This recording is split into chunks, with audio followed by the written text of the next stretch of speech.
Olá, tudo bem? Eu sou o professor Emanuel Ferreira, da disciplina Ciências da Natureza. E te convido, você que é das séries finais do ensino fundamental, a conferir comigo essa aula aí na sua casa. Mas se você já é do ensino médio, já está se preparando para fazer o Enem e ter acesso à tão sonhada vaga para um curso superior, fique aí também. Esse assunto é muito importante. Cerca de 70% dos conhecimentos que caem do Enem são do ensino fundamental. Então essa aula é muito importante para você, tudo bem? Vai conferir comigo aí o que a gente vai trabalhar nessa aula de hoje. É uma aula sobre Terra e Universo. Nós vamos trabalhar essa habilidade aí, tá bom, pessoal?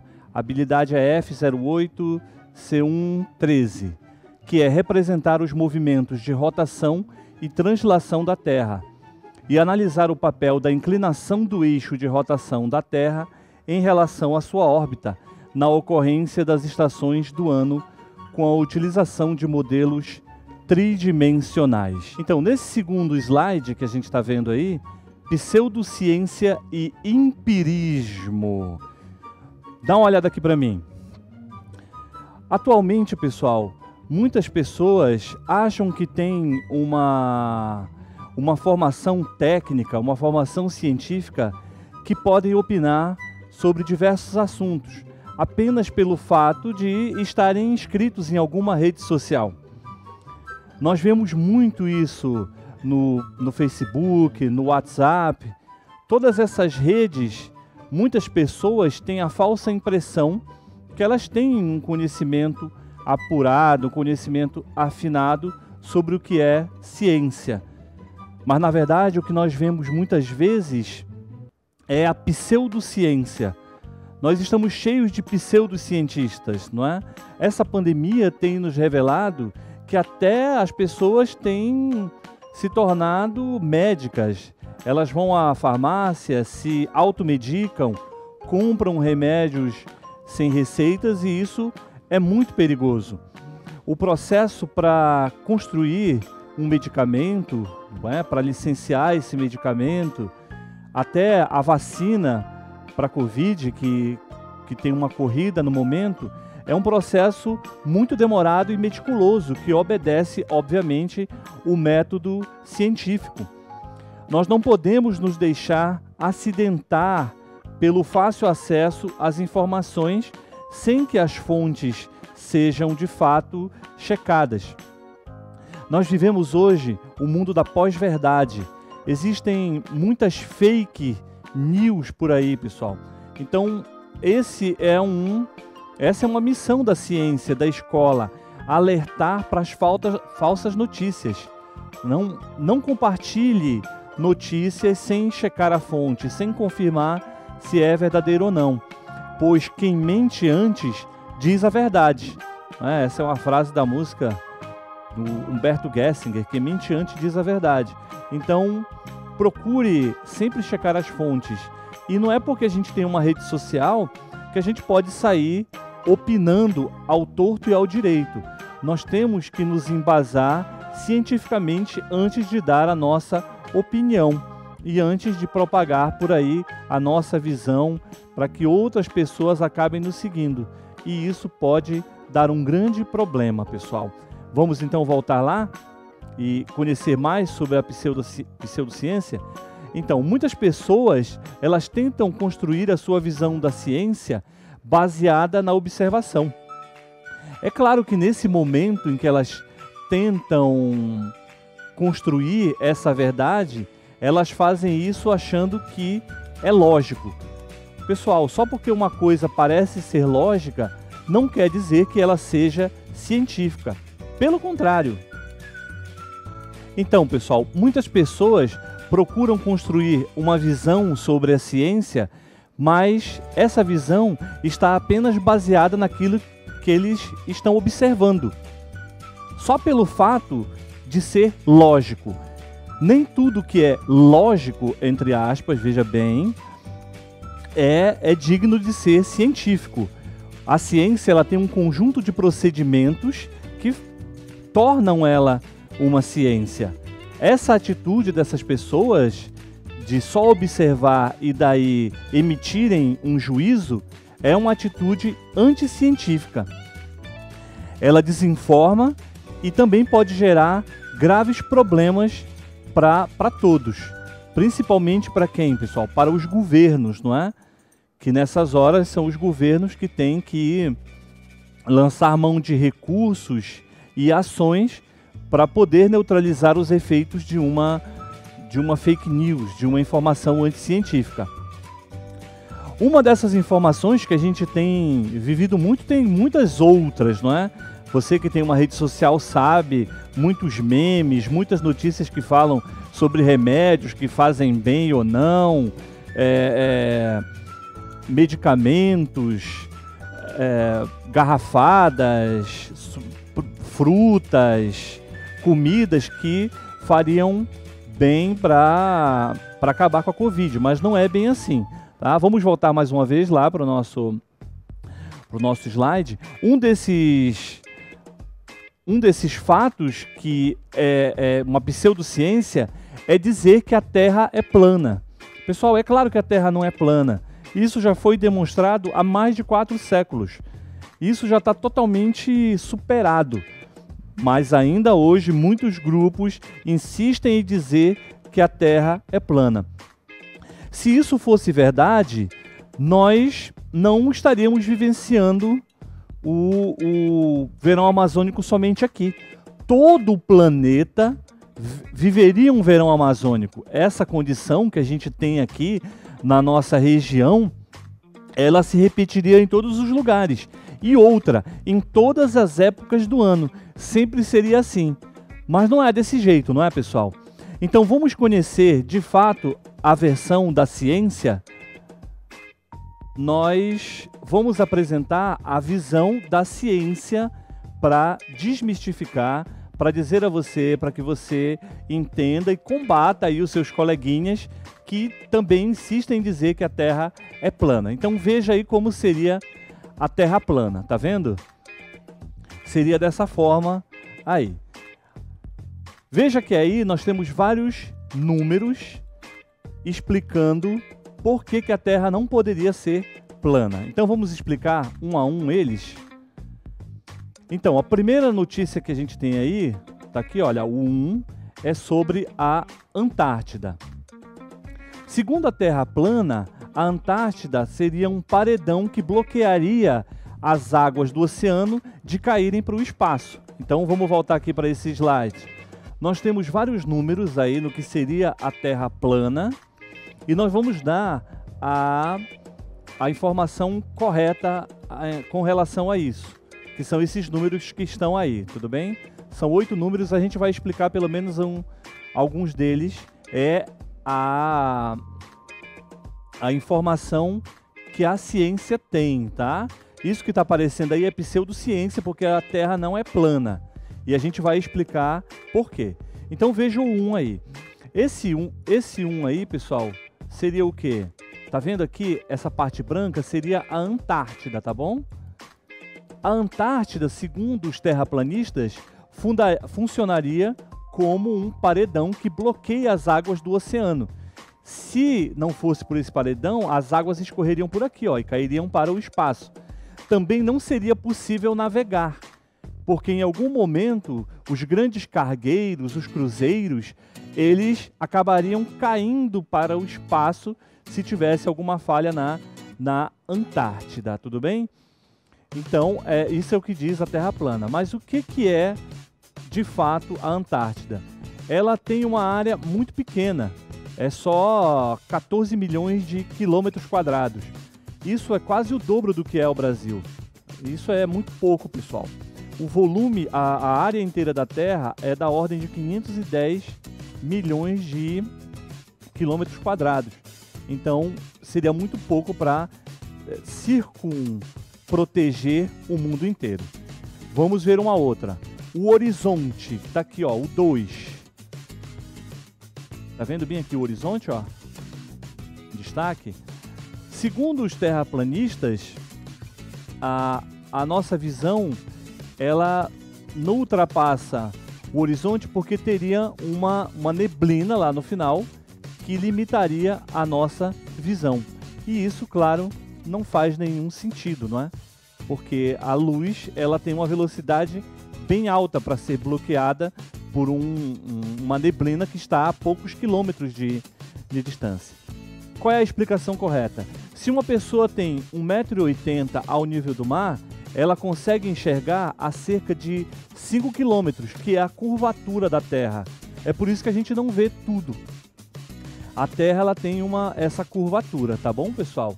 Então é por isso que a gente não consegue ver além do horizonte. Não é porque tem uma neblina lá no final, é porque a Terra é realmente curva e devido a essa curva a gente não consegue olhar além de 5 km, tá bom? Vamos voltar aqui de novo para o outro.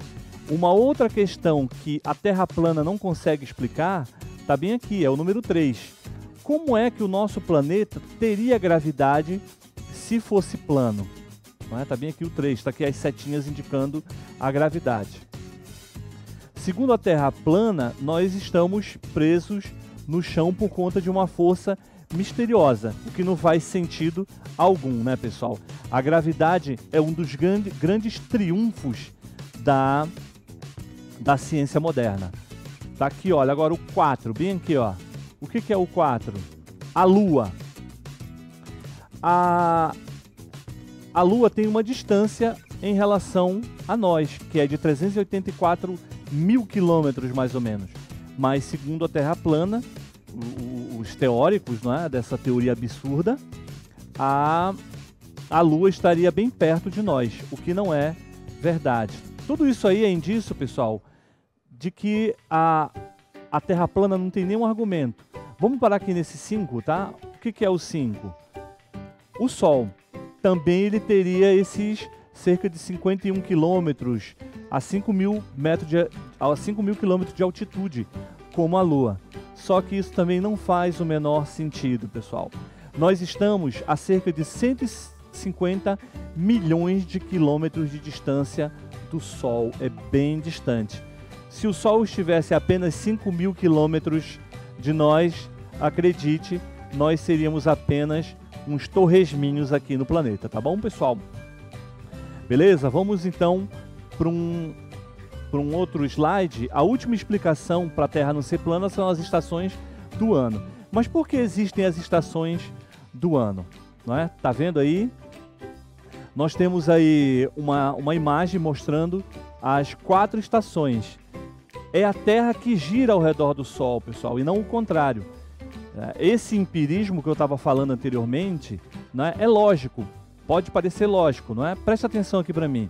Você vê o Sol todos os dias nascer no horizonte, ali no leste. Aí aparentemente você está parado e o Sol passa por cima, ele arqueia a superfície terrestre onde você está. Então qual é a sua observação lógica? É o planeta que está parado e é o Sol que está em movimento. Essa conclusão apenas pela observação é que nós chamamos de empirismo. E isso, pessoal, é pseudociência.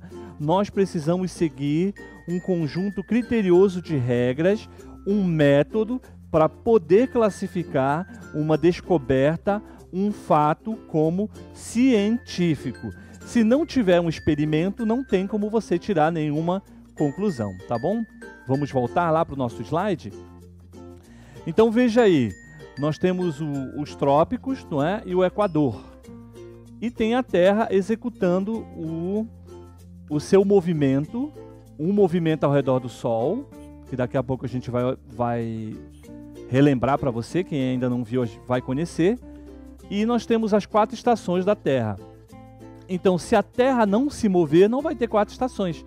É por isso que eu disse antes, pessoal, volta aqui para mim. Nesse momento, nós estamos vivendo o que nós chamamos de verão amazônico, não é verdade?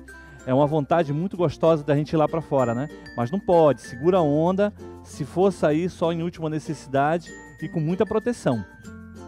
Mas todo o planeta viveria esse clima que nós vivemos no momento se não fosse por esse movimento que a Terra tem. Então a Terra não pode ser plana, porque do contrário não haveriam as 4 estações. Todo o clima da Terra seria como esse que está acontecendo aqui na cidade de Belém, tá bom? Vamos voltar lá então para o nosso slide. Tá gostando da nossa aula? Espero que sim. Quais são os movimentos da Terra, pessoal? Existem vários movimentos que a Terra executa, mas aqui, essa habilidade que a gente precisa apreender, são apenas 2.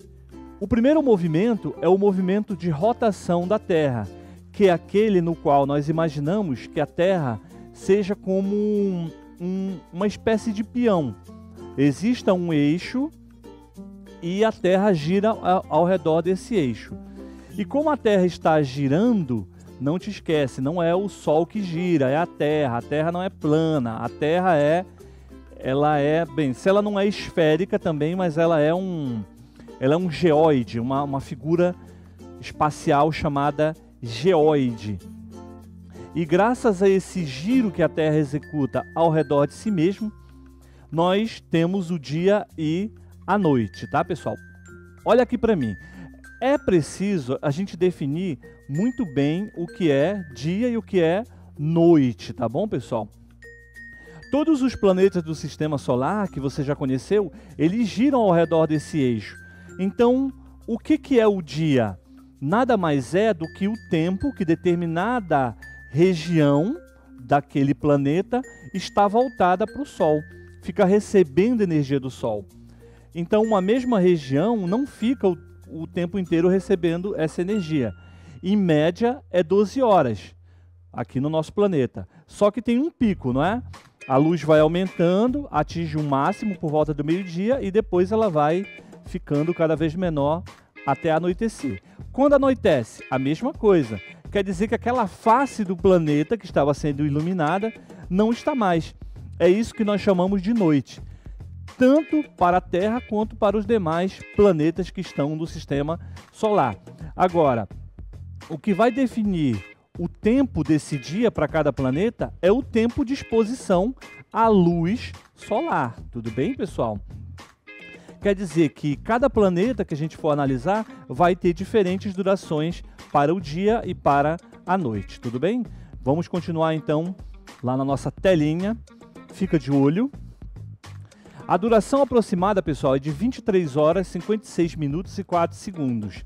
É isso que a gente tem hoje, não é? Só que a gente arredonda para 24 horas. Agora, quando a gente fala em ano, o que nós estamos querendo nos referir, pessoal? Que evento é isso? É sempre a mesma coisa quando a gente fala em ano? Na verdade, o termo ano, ele tem muitos significados.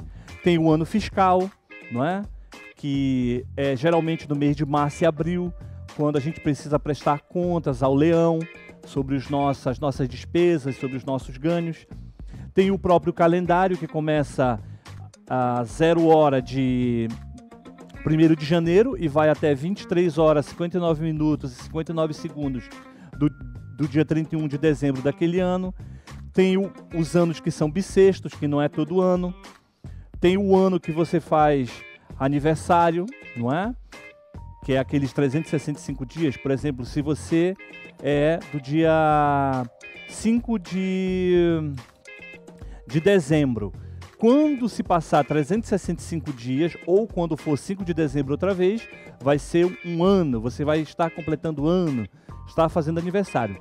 Agora, do ponto de vista terrestre, pessoal, existe aqui, olha, o ano que nós chamamos de ano espacial, que não é o mesmo ano do calendário, tá, pessoal?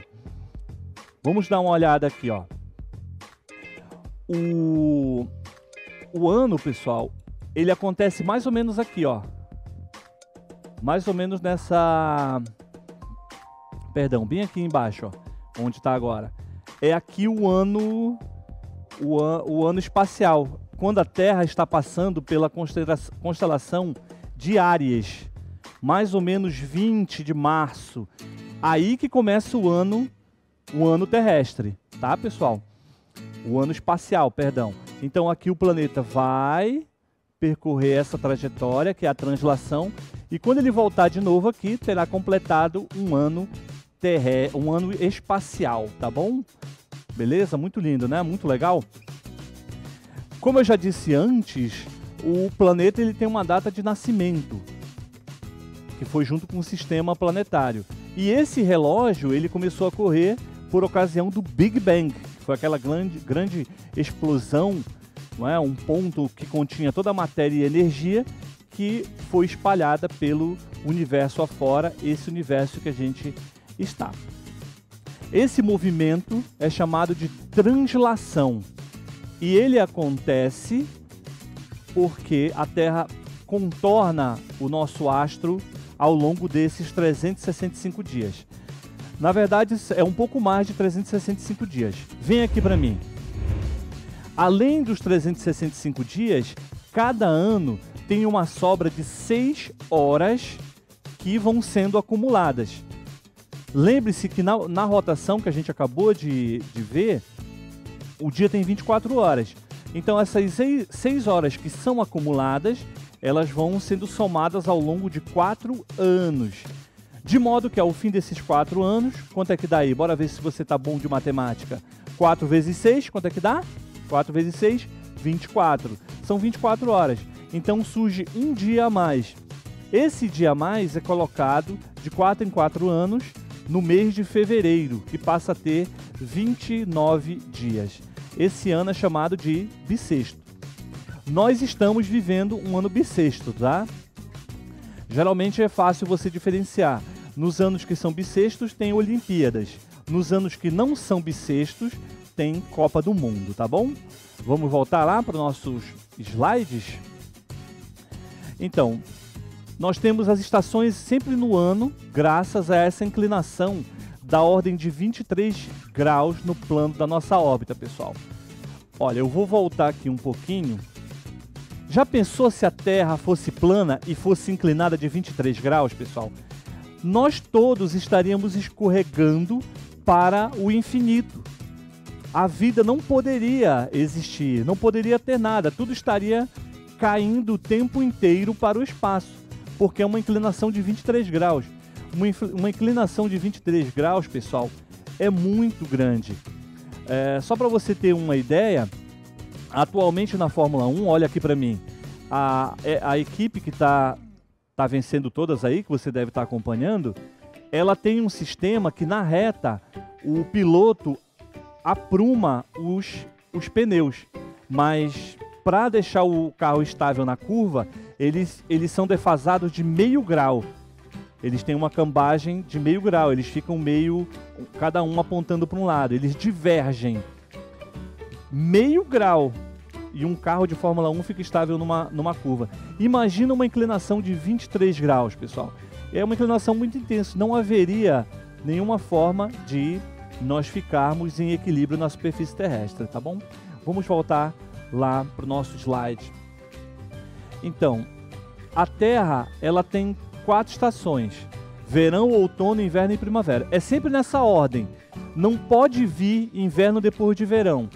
Você pode dizer, mas aqui na nossa região tem, porque só tem verão e inverno. É como se fosse, né? Nós temos essa impressão, mas se você for bem perceber, o nosso corpo, os nossos ciclos naturais, internos, eles sentem sim todas as estações do ano. Eles sentem o verão, sentem o outono, a gente pode perceber muito bem. Talvez você, que ainda é jovem, ainda está na adolescência, não tenha adquirido essa experiência, mas os mais velhos, o seu avô, ele vai dizer que sim, que a gente tem essa percepção das 4 estações. Mas é sempre nessa ordem que acontece: verão, outono, inverno e primavera. No hemisfério sul é de um jeito, no hemisfério norte é o contrário. Verão é o contrário de inverno, inverno é o contrário de verão. Outono é o contrário de primavera, primavera é o contrário de outono, tá? Mas é sempre nessa ordem. Por exemplo, aqui na nossa região, nós estamos para ser bem exato mesmo, essa época que nós estamos é a época seria inverno. Mas por que no inverno é chamado de verão amazônico? Justamente por conta do eixo de inclinação da Terra defasado inclinado de 23 graus mais ou menos. É isso que explica. Essa época a gente recebe pouca radiação do Sol, justamente igualmente os planetas que estão os estados do sul do Brasil. Só que como nós estamos no Equador, essa quantidade acaba sendo uma quantidade grande de energia, mas não comparado com aquela época de dezembro até abril, maio, mais ou menos. A evaporação é pouca e tem poucas chuvas. É por isso que nós chamamos de verão amazônico, mas é inverno. O Sol ele lança para o planeta pouca energia e essa energia não é capaz de evaporar tanta água assim. É por isso que não chove tanto nessa época. Já quando é o verão, que nós chamamos de inverno amazônico, aí a quantidade de energia aumenta mais ainda. Tem muita evaporação, se formam muitas nuvens e tem muita chuva. É por isso que é o inverno amazônico. Mas, na verdade, o clima do hemisfério que nós estamos, que é o hemisfério sul, é o verão, tá bom? Deu para tirar essa dúvida aí? Vamos lá para o nosso quadro, então, para o nosso slide. Dá um olho na telinha. Tá aí o movimento de translação e o movimento de rotação, em resumo. Nós temos agora as estações, tá? É por isso que tem esse problema. Veja que como a Terra é inclinada, nós estamos mais ou menos nessa região aqui, ó. Então essa região aqui do meio, tá vendo? Ela sempre está recebendo, olha, ela está de frente para o Sol aqui, ó. Nós estamos vendo aqui da nossa perspectiva o que é noite, mas só que essa parte que está aqui na frente, olha, ela está recebendo luz. Essa região aí que é o Equador, justamente por conta dos 23,5 graus, ela vai sempre receber muita energia. Agora veja, por exemplo, esse polo que está bem aqui, ó. Quando a Terra está girando, ele não vai receber nenhuma quantidade de energia, ou muito pouca. Então vai ser inverno por seis meses aqui. Já esse outro polo vai estar sempre iluminado, então ele vai ficar claro por 6 meses. Desde aqui até aqui, ó. A partir desse momento ele fica escuro, olha aqui ele, ó, ficou escuro, ó. Já esse outro polo que aqui ele estava escuro, agora ele vai ficar iluminado por 6 meses, tudo bem? Beleza? Então, volta aqui para mim, a gente está terminando mais uma aula sobre os movimentos, movimento de rotação e o movimento de translação, que explicam várias coisas. Vamos manter o isolamento, vamos ter cuidado com a pseudociência, vamos ter cuidado com as redes sociais, não propague fake news, tá bom? E pegue essa atividade aí, os apontamentos, se lembre do que a gente estudou e continue estudando aí em segurança na sua casa, tudo bem? Eu me despeço, até breve, tá? Tchau, tchau!